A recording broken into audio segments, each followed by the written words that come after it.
Yo, what's up? This is your boy Nick Hernandez, and welcome to All Access Pass, where we give you the exclusive look behind the music, behind the scenes, and behind the artists of Pinoy music and events.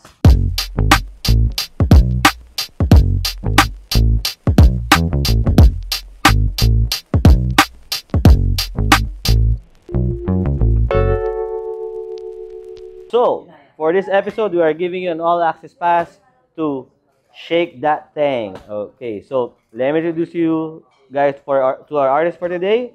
His real name is Arkin Luciano Arroyo Magalona. He is the youngest son of Francis Durango Magalona and Pia Arroyo Magalona. So guys, let's welcome and give it up for Arkin Magalona, aka Bart. Thank you. So how are you? I'm good. Okay, so we just finished shooting the MV for your Shake music. that thing, yep. So kamusta naman? Okay naman, ito yung first MV ko na may budget talaga. Kasi yung mga old MVs ko, konti lang naman. Pero mga run and gun lang with friends. So, yun, very different. Hip hop lang. Hip-hop Hindi lang. hip hop lang. Guerrilla lang, hindi pop lang. Yun, very fulfilling kasi maganda yung prod team na ka-work ko. I'm very happy with them. 50 Club, yun. Okay. So, okay, light lang tayo. Saan galing yung artist name na Bark? Nickname ko talaga siya. Like, nickname ng family ko sa akin. Yun yung tawag nila sa akin, Bark. Bakit Bark? Sabi kasi, madaldal ako nung bata ko. Sabi ng dad ko, para akong tumatahol na aso. Kaya Bark tawag niya sa akin. Bark, Bark, Bark. So, yun. Gets. Oh, okay. With that being said, bakit hindi mo ginamit yung Arkin Magalona as an artist name? Kasi, I'm used to people calling me Bark talaga. Like, even sa school, nung bata ako, tawag sa akin Bark, hindi Arkin usually. Kasi siguro mas maikli. Like, mas madali sabihin, Bark. So, ayun, parang para sa akin, yun yung persona ko na Bark. Na parang, okay, ito yung makulit, yung ano, pagkasama yung mga tropa, alam mo na. Pero, on a marketing side of things, mas magandali kung madali and mas appealing sa ano yung Arkin Magalona. But why did you choose to stick with the Bark ako? Kasi gusto ko lang lagi akong puro kasi label yung nalalagay sa akin eh. Anak ni ganito, kapatid ni ganyan. Gusto ko naman na makilala ako under Bark. Na parang, hindi ka kapatid ni ano, anak ka ni ano. Hindi, ikaw si Bark. Okay, make a name for yourself na talaga. Okay.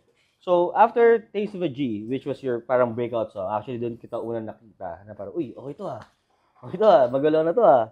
So, that was last year. Tapos, ngayon ka lang ulit maglalabas ng song, tama? So, ano yung ginawa mo during that gap? Marami naman akong songs na ginagawa in the vault lang. Hindi ko lang nilalabas. Pero lately, nag-reach out sa akin si Sony. And then, yun, nagka-deal kami. And then, yun, hopefully soon malabas na yung mga ibang songs. Very excited for them. Sana ma-excite din kayo na marinig nyo. Yun. So, bakit natagalan ka? What did you do before that? I mean, yun, during the time na yan, nung before Sony came. Iba-iba eh. Para sa akin, freestyle yung life ko na nag-try ako mag-BPO. Nag-try ako model, mga ganun. Small gigs, small rackets. Yun, na-enjoy ko naman kasi syempre ako yung may hawak ng buhay ko. Pero at the same time, nakakatakot din kasi ako rin yung may hawak ng buhay ko. Okay. Bata pa lang ako. Na parang may madadaanan talaga akong mga masasamang daan. Okay. So, yun. Yun lang naman. Okay. Talking about BPO, this is not the first time I heard it, but of course, the audience is the first time they heard na BPO ka. Now, when you told me about it, parang ako, really? A Magalona working for a BPO. Nothing against BPO, but again, you have that privilege sana to use the Magalona name and whatnot. Pero, bakit ka nag-BPO? Ano yung ginawa mo sa BPO? Ilang buwan ka ron or whatnot? Kwento mo naman sa amin yan. Well, yung BPO na yun, may mga friends ako na nag-work na doon. sabi nila, uy, may spot dito. Sabi ko, okay, sige, send ko yung CV ko. So, sinend ko yung CV ko.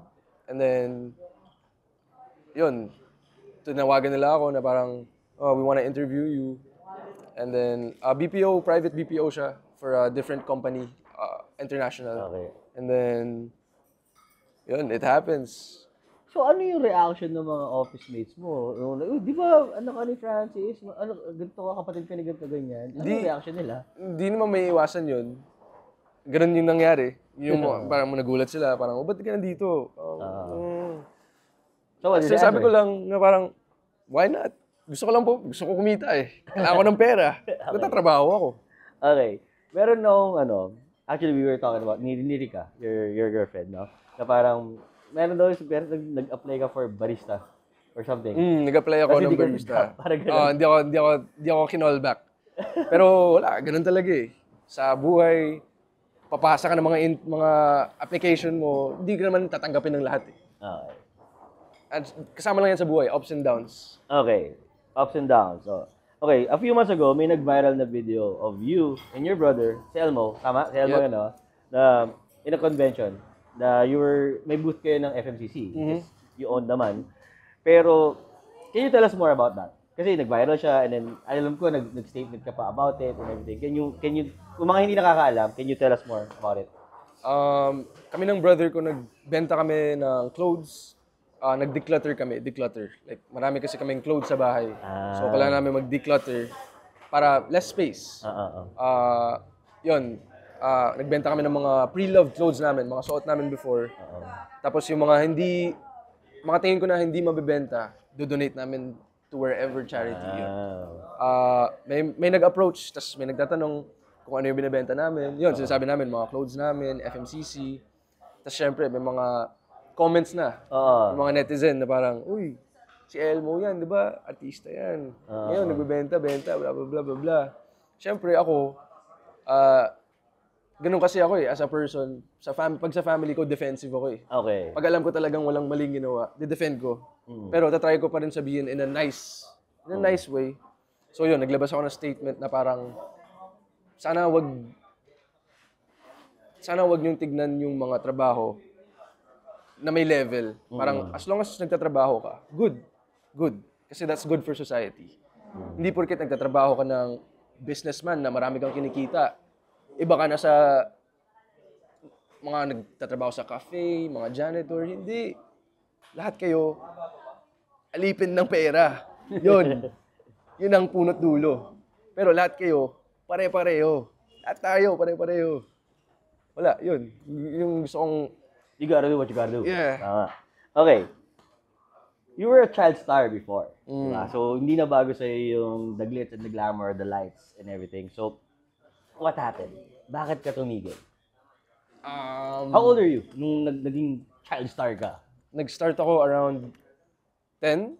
Okay. Hindi, 8, 9, ganun. Konti lang after my dad passed away. Tapos, nag-stop ako in the middle of it kasi si Elmo nga, yun, may show na siya.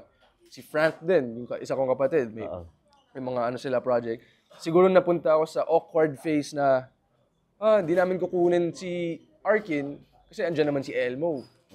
So parang, nandun ako sa awkward phase Medyo na redundant Oo, ka. parang walang pipili sa akin kasi andito naman yung better. Yun yung nasa isip ko. Yung datay. So, ang ginawa ko na lang, okay lang, focus ako sa school kasi I enjoyed school more. Okay. Kaso nag-stop ako around pandemic. Okay. Tapos yun, slowly getting back into business, I guess. Yun. The family business. Okay, sige. Let's talk about the track itself. Okay. Shake That Thing. Saan galing yung idea? Paano siya nabuo? Yun. So yung Shake That Thing, Who's the producer pala? ang producer nun si Kylo. Si Okay. Kylo, my close friend Kylo, nasa studio kami ng Dopla or Okay. Kindred Studio. Okay. Tapos sabi ko, gusto ko gawa tayo ng Mala Pharrell type mga old Y2K. gusto ko ng callback eh. Y2K vibes. Sabi ko, gawa tayo ng mga lumang tracks, parang ganun. Pero lagyan natin ng bagong spin. So, yun, gumagawa, like, scratch lang niya ginagawa yan. Tapos, parang back and forth kami na, uy, parang bagay na may ganyan, may ganyan, may ganyan. Okay. Tapos yun, pati sa pag-make ng song, back and forth lang kami. So, Kaya, binive nyo lang. Binive lang talaga. It took you how many like hours or days nyo para like, kahit yung buo, hindi naman buong buo, like, yung alam mo yung, okay, may kanta na tayo. siguro it took us an hour.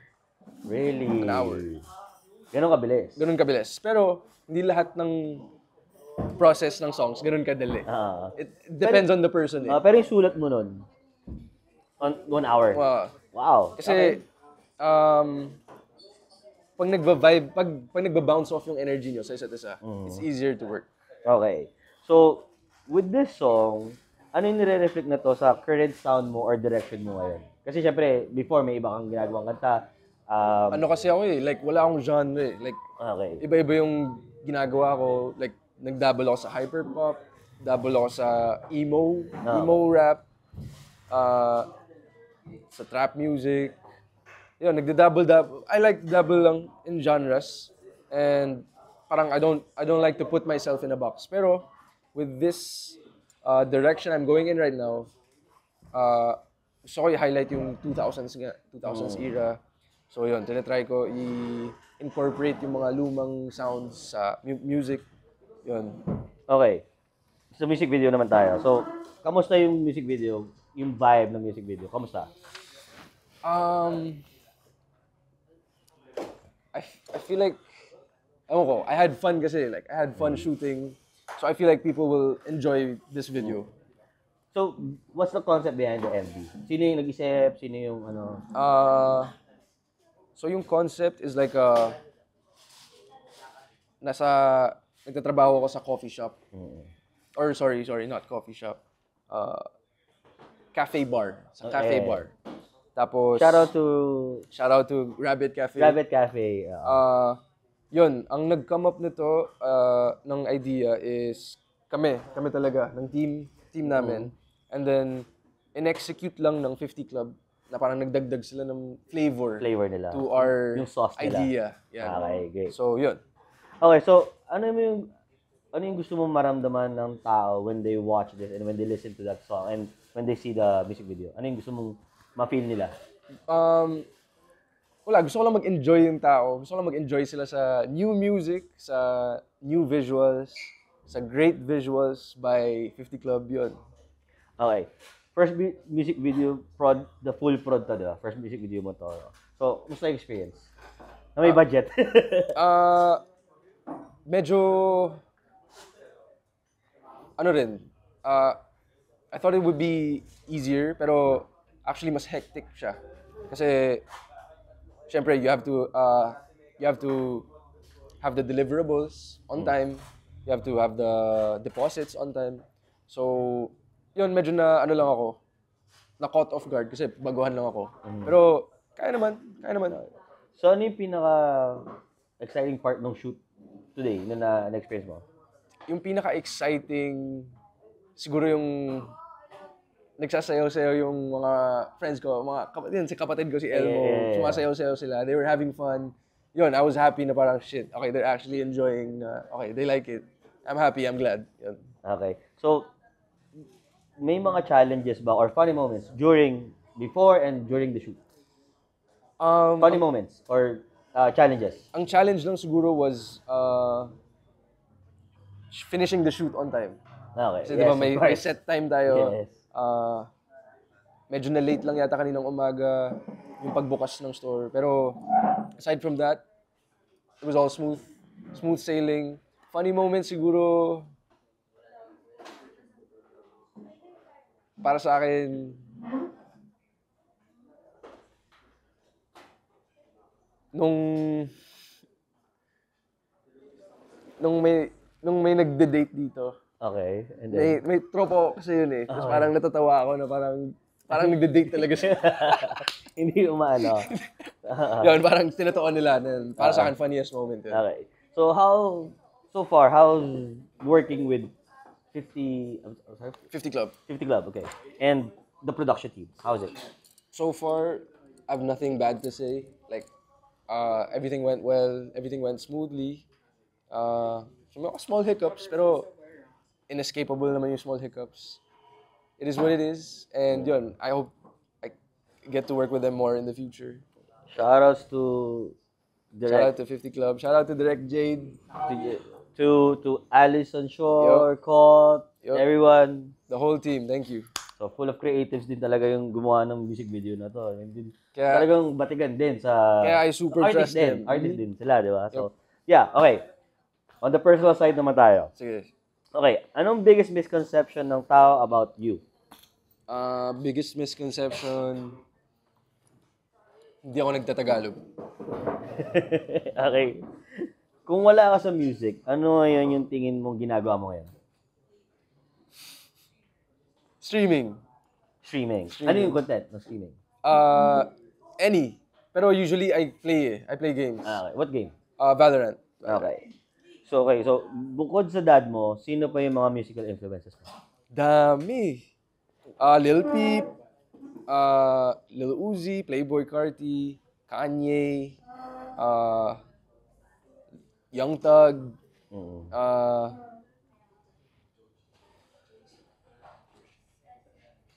Lil Wayne, Pharrell, Yes, okay. So, halo-halo. iba-iba eh. Okay. Yun. Sige. So, pag dumarating yung creative blocks or writer's block or burnout, ano yung ginagawa mo? Like, ano yung tricks mo or rituals mo para to shake it off? Para sa akin, nakakatulong pag nag-escape ka sa comfort zone mo.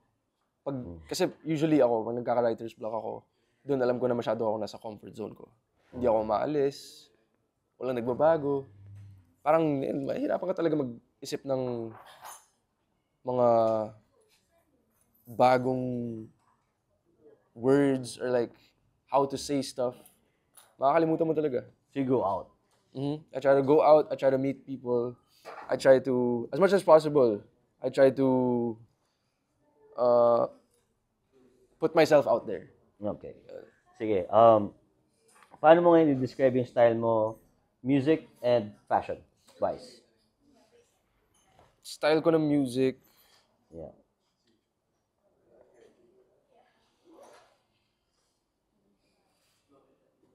I would say more ano pa rin, hip-hop, Hip-hop pa rin. R&B, hip-hop, R&B. Sa fashion naman,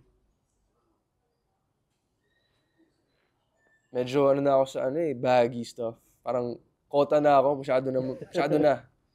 So, ewan ko, tatry ko mag-incorporate ng mga cleaner looks, mga polo, ganun. Old money looks na. Old money looks. Hindi naman super. Pero I'll try to be cleaner lang.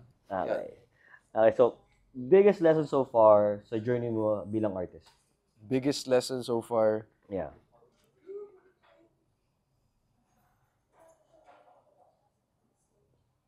So far, hindi pa naman super so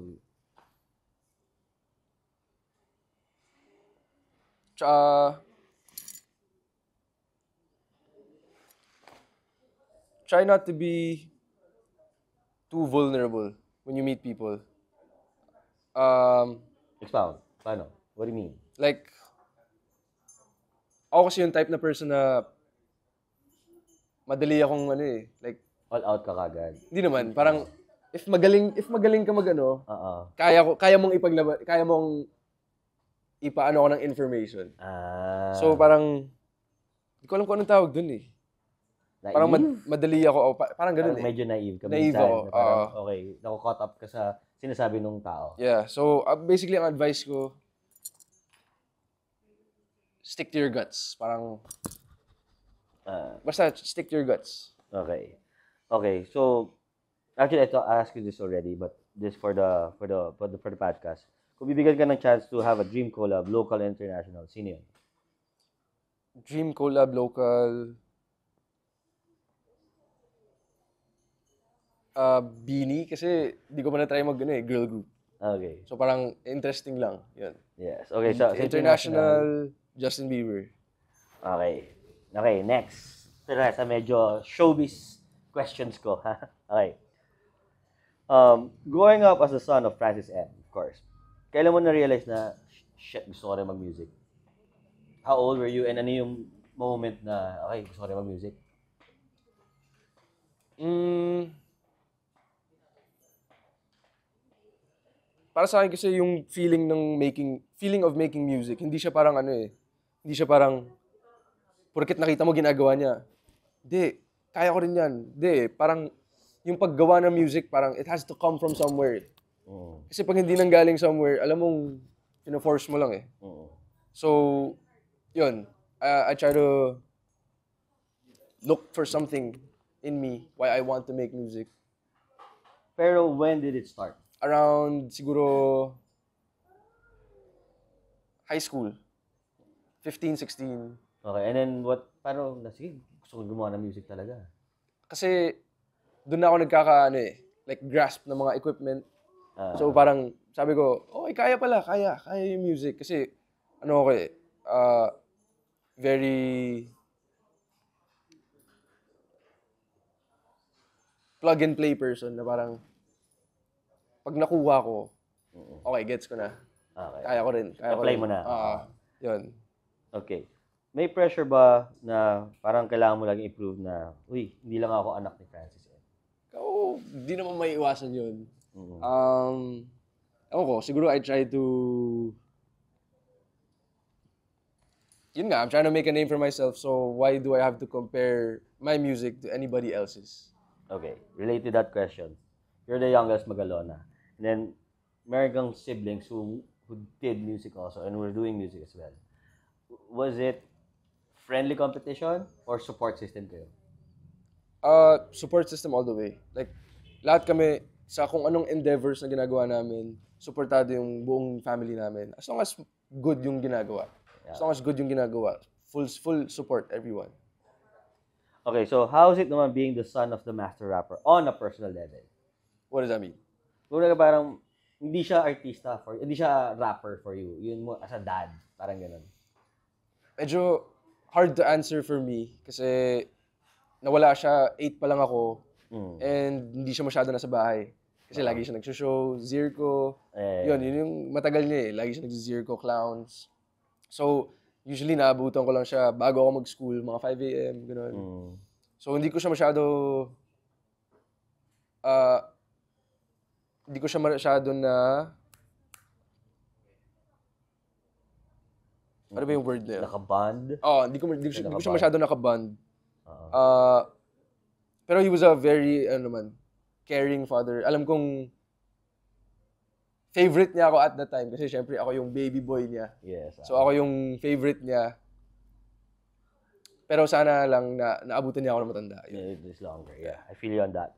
Okay, so what's your most favorite memory of your dad?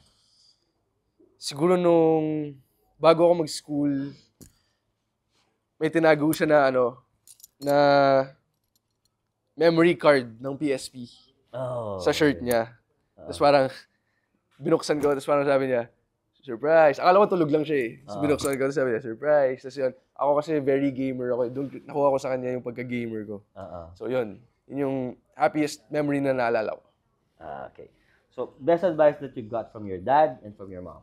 Best advice I got from both of them was kahit anumang venue yan, kahit isang tao, 50, 1,000, kailangan mo bigay yung all mo. Kasi, in the end, yung pride mo yung masasaktan. Okay. Speaking of your mom, we have to give flowers to her. Di ba?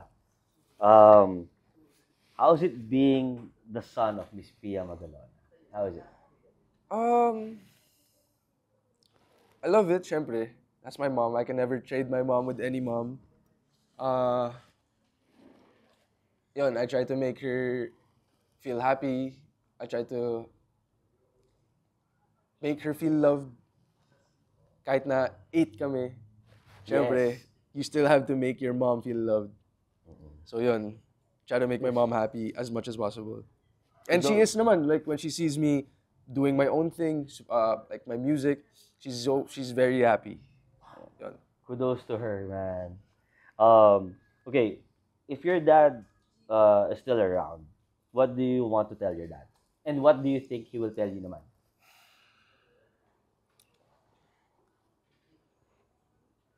Siguro I would tell him na, ayun, I'm also making a name for myself na, hey, soon, malay mo, ma-dethrone na kita as master rapper ng Pinas. Yun yung gusto ko sabihin sa kanya. And then, That's nice. uh, ano yung isang question? What will your dad tell you naman? Sasabihin niya, sus! Never in a million years. Sasabihin niya sa akin yun. Yun. Okay. You told me kanina, your dad died when you were 8. So what will you tell your 8-year-old version of you ngayon? Nyari, you can see your 8-year-old version. Ano sasabihin mo sa kanya?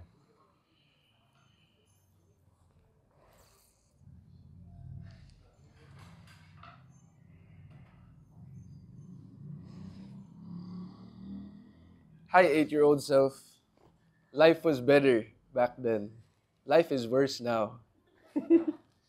At least I'm the one taking the blame for it and dealing with it, not you. So, I hope I make you more proud in the future. Yeah. Okay. Medyo, di pa rin pala light to. Medyo ano pa rin to. Sige lang, Okay. sige lang. Medyo ano to eh, very relevant these days. What do you want to say to people that look at you as a nepo baby? Di maiwasan yun eh. They will look at you as a nepo baby. And then, Hey, if you look at me as a nepo baby, I don't deny the fact. Pero, I'm proud na wala akong tinatapakan, wala akong minamaltrato. Kahit may ganito akong posisyon, I try to be fair as much as possible. Yun. To the people who know, they know. Yun. okay. What's your favorite Francis M song? 1-800-96. Wow. If you're gonna remake a song of his, ano yun? Remake. Mm-mm. Or remix. Remake or remix? Wala, feeling ko talaga super proxy. Super proxy. Gotta be. Ako yun eh. Yes, of course. Okay. If you're gonna have hot takes in general sa hip hop, sa Philippine music scene, ano yung mga hot takes mo na people like, shit, did you really say that? Ano yun? Siguro ang hot take ko, lalo na sa hip-hop, kung nagsusuot ka ng mga fake chain, mga fake na vape, fake Nike, fake Adidas, kahit anong fake, legit ka para sa akin. Kasi yan ang true hip-hop. Wala namang pera sa hip-hop eh, lalo na pa nagsisimula ka. Kaya talagang fake yung susuotin mo. Fake Nikes, fake SBs, lahat bootleg. Kasi ganyan nagsisimula lahat. Yun, Then para sa akin. eventually na lang. Eventually, ano. makukuha mo naman yung totoo eh. Pero kung nagsusuot ka ng fake, okay lang yan, tol. So parang fake it till you make it. Fake it till you make it. Lahat dumadaan sa fake, lalo na sa hip-hop. Okay. So, meron ka pa isang take na we were talking behind the scenes, pero sige, sabi ko, sige, mamaya masabihin na sa akin yan. Sabihin ko pa ba? Yeah, go! O, maraming magalit eh. Go lang. That's your take. That's the point of hot take. Diba? Not everyone will agree with you.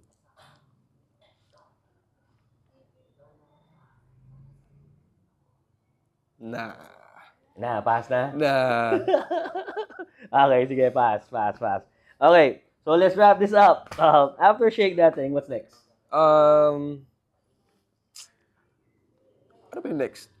Yung, Yes, what's your upcoming collabs or upcoming single after that? Or if you wanna say it na, okay. pwede naman hindi. Pero ano yung, what's next for Bart?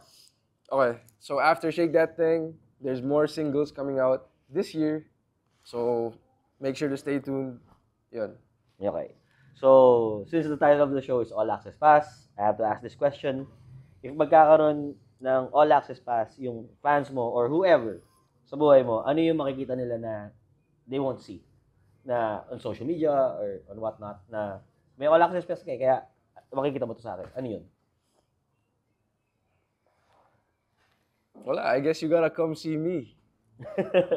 That's all I gotta say. I guess you gotta come see me. Okay. Next, ano yung pwede mo i-advise sa aspiring artists or rappers na who wants to be part of the game or nag-start pa lang or hindi, gusto kong maging rapper din, ano yung advice mo sa kanila? Usually, sabihin nila, wag na eh.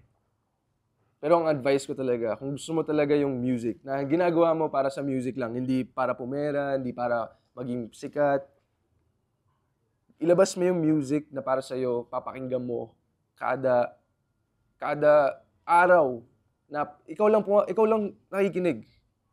Tapos, pag okay ka na doon mo na ilabas. Kasi pag hindi ka happy sa sarili mong gawa, ba't pakikinggan ng iba yan? Diba? Okay. Finally, what's your message to your fans and sa mga manonood ng music video mo? What's your message to them? Ang message ko,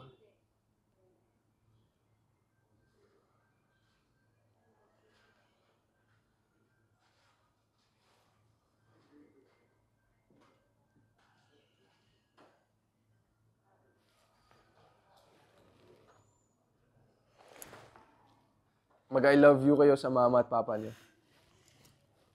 That's good, that's good. Actually, meron din akong experience. May nagsabi, a mentor ko, one of my mentors told me like, pag uwi mo, mag-I love you ka sa mama at daddy mo. And actually, it felt good. Kasi before, when I was young, hindi ko ginagawa yan. Pero, Parang corny. ang corny. Pero nung ginawa ko siya, it feels good. So yeah, tama yun sinabi niya. Anyway, invite them to watch the music video. Okay. All Access Pass, it was a pleasure. It's Bark. Go watch Shake That Thing. Out soon. Yo, so this is All Access Pass, and we have Bark. Go watch Shake That Thing. Alright, laters. Peace.